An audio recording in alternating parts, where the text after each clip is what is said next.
Bonjour amis, camarades, citoyens et citoyennes, nous allons parler aujourd'hui de ce que le pôle de Renaissance communiste en France appelle les 4 sorties. Sortie de l'euro, sortie de l'Union européenne, sortie de l'OTAN et sortie du capitalisme. Certaines personnes aujourd'hui pensent que l'on peut séparer ces 4 sorties et je voudrais montrer pourquoi ce point de vue, qu'il soit défendu par des trotskistes, des gauchistes d'un côté, ou par des souverainistes de droite de l'autre, pourquoi ce point de vue donc consistant à saucissonner, à séparer les 4 sorties est radicalement erroné, malgré son apparence si sympathique. D'abord, effectivement, croire que l'on peut sortir du capitalisme sans sortir préalablement de l'Union européenne, de l'euro et de l'OTAN est une grave erreur. Nous, marxistes, nous sommes matérialistes. Matérialistes ou réalistes, c'est-à-dire que nous ne pensons pas qu'il soit possible de sortir d'une maison, par exemple, sans sortir de la pièce dans laquelle on est, de sortir d'une ville sans sortir d'abord de la maison dans laquelle on se trouve, et ainsi de suite. Ça ne signifie pas qu'il y a d'abord à sortir de ceci, puis à sortir de cela, mais que c'est un seul et même mouvement qui va nous conduire effectivement à quitter cette prison qu'est l'Union européenne, qu'est l'euro, qu'est l'OTAN, pour aller vers la liberté, et en l'occurrence la liberté de reconstruire une société progressiste, c'est-à-dire d'un point de vue communiste, une société socialiste. Ce point de vue donc gauchisant est défendu aujourd'hui par des gens qui se disent très radicaux, et qui résument un petit peu leur position en disant le socialisme tout de suite, sinon rien. Donc rien. Parce qu'aujourd'hui, la problématique, malheureusement, du point de vue du rapport des forces entre les classes sociales, entre le camp du travail et le camp du capital, ne permet pas de poser directement, ou alors c'est qu'on rêve les yeux grands ouverts, la question du socialisme pour le pays, de la révolution, de la conquête du pouvoir par la classe ouvrière, et donc de la socialisation des moyens de production. Pour que cette problématique du socialisme redevienne centrale dans notre pays, pour qu'effectivement donc le peuple se la réapproprie et qu'elle n'intéresse plus seulement quelques milliers de militants, mais des dizaines de millions de travailleurs et de citoyens, autrement dit pour que réellement notre peuple puisse en finir avec le capitalisme et passer au socialisme, il faut d'abord, bien sûr, qu'il conteste très vigoureusement l'Union européenne qui a été construite de A à Z pour combattre le socialisme à l'époque où il existait à l'Est, pour combattre l'Union soviétique, et aussi pour interdire le socialisme dans les limites de l'Union européenne, puisque celle-ci se définit elle-même, très concrètement, depuis le traité de Maastricht, par cette idée que l'Union européenne est une économie de marché ouverte sur le monde, ça veut dire libre-échangiste,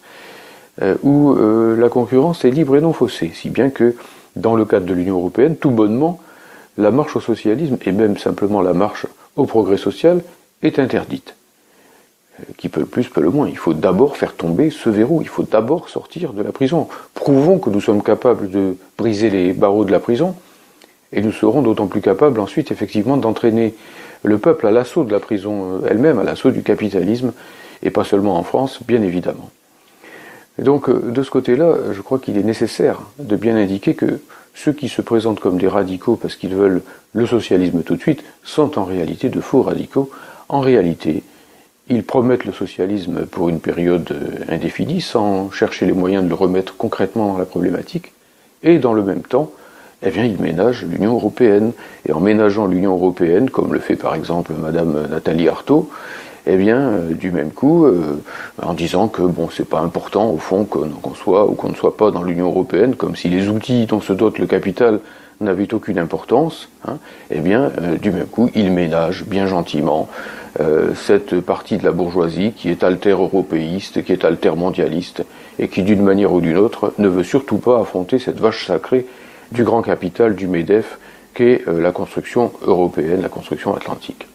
Ça, c'est donc côté gauche ou côté faussement gauche. Et puis on a l'autre côté, qui dit au fond la même chose, à l'envers, si l'on peut dire, qui dit, ben voilà, là, nous devons construire le Frexit progressiste, la sortie de l'Union européenne,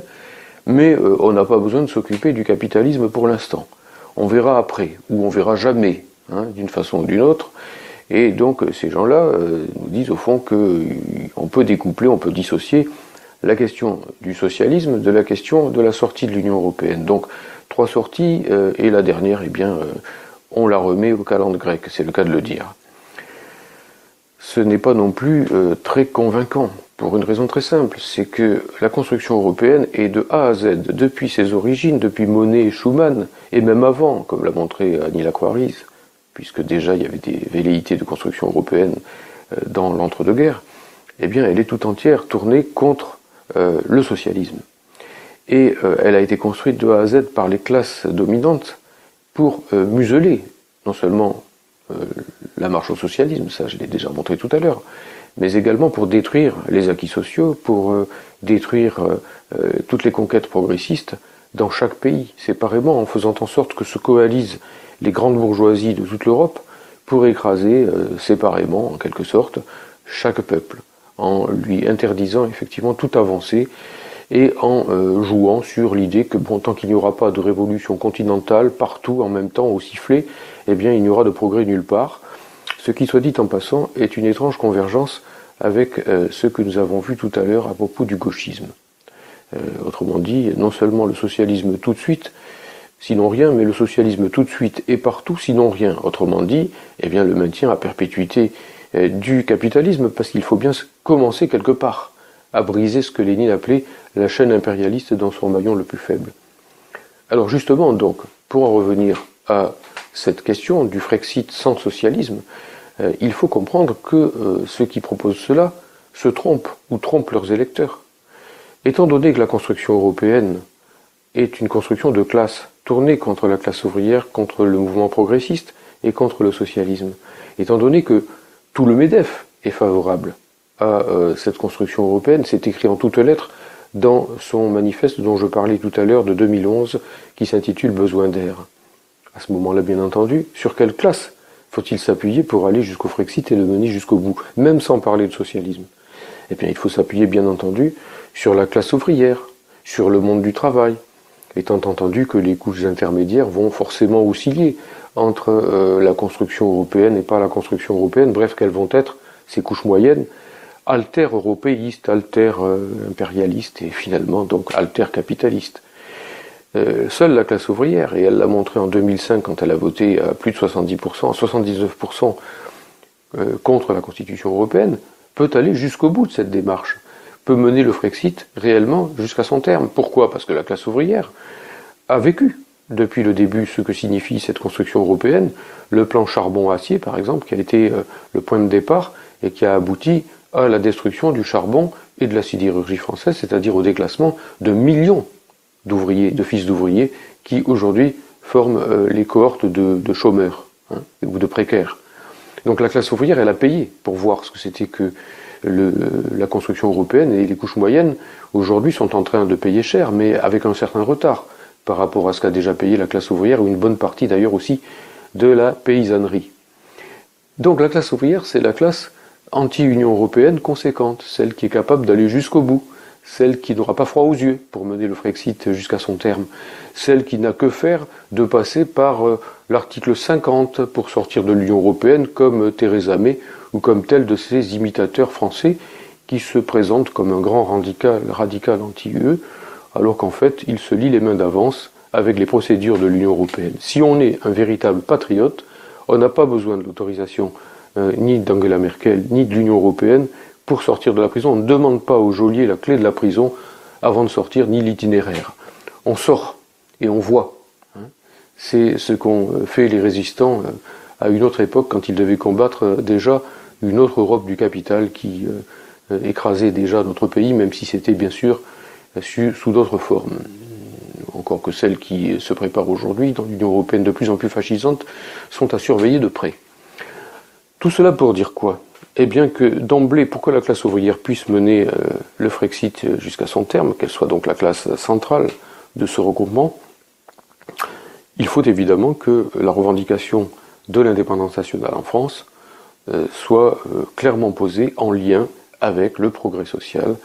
les salaires, la reconstitution de la sécurité sociale, le remboursement des soins à 100%, le logement social, toutes les questions qui intéressent la vie des masses.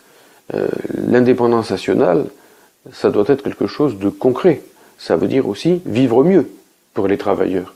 Et bien sûr, déjà, d'ailleurs, à l'époque où les communistes se sont battus au premier rang dans la résistance antifasciste, anti-hitlérienne, ils liaient étroitement, voire le programme du CNR, la revendication de l'indépendance nationale, la centralité du monde du travail dans la nation, puisque c'est en toutes lettres dans le programme du CNR, et bien sûr aussi la satisfaction de toute une série de revendications qu'ont portées les militants et les ministres communistes de 1945 à 1947. C'est ce que nous, au PRCF, nous appelons l'alliance du drapeau rouge et du drapeau tricolore. Alors, les trotskistes veulent le drapeau rouge et pas le drapeau tricolore. Eh bien, de ce fait, le drapeau rouge ne risque pas de gagner de sitôt, puisque la classe ouvrière sera isolée des autres couches sociales anti-monopolistes, anticapitalistes, et que donc la classe ouvrière sera battue, si on va dans cette direction, bien entendu. Et à l'inverse, eh bien, nos souverainistes de droite veulent bien du drapeau tricolore, mais ils ne veulent ni parti communiste, ni force communiste indépendante, ni véritable syndicalisme de classe. Bref, ils veulent priver la classe ouvrière, le monde du travail au sens large, de leurs outils de combat. Parti d'avant-garde, parti indépendant de toute fraction bourgeoise, parti communiste, donc à un mot, selon la définition de Marx depuis 1848, mais également donc syndicat de classe, lutte sociale. Eh bien nous disons qu'il faut les deux, il faut lier le drapeau rouge au drapeau tricolore, le drapeau rouge de la classe ouvrière internationale, de l'Europe des luttes. Ça ne sera pas qu'un combat national, même si ça sera un combat patriotique. Et lutte pour le socialisme. Tout marche ensemble. La première de ces sorties, c'est-à-dire celle de l'Union européenne, de l'euro et de l'OTAN, tout ça formant une sorte de paquet, doit conduire effectivement d'emblée à cette remise en question du capitalisme. En tout cas, nous communistes, nous ne mettrons pas notre drapeau dans la poche sur ce plan-là. Et inversement, bien sûr, eh bien, nous ne dirons pas vive le socialisme comme ça dans l'abstrait, nous dirons vive le socialisme avec ses conditions concrètes. Le socialisme, c'est un peu en quelque sorte le satellite révolutionnaire qui va tourner autour de notre planète Terre et d'abord de notre France.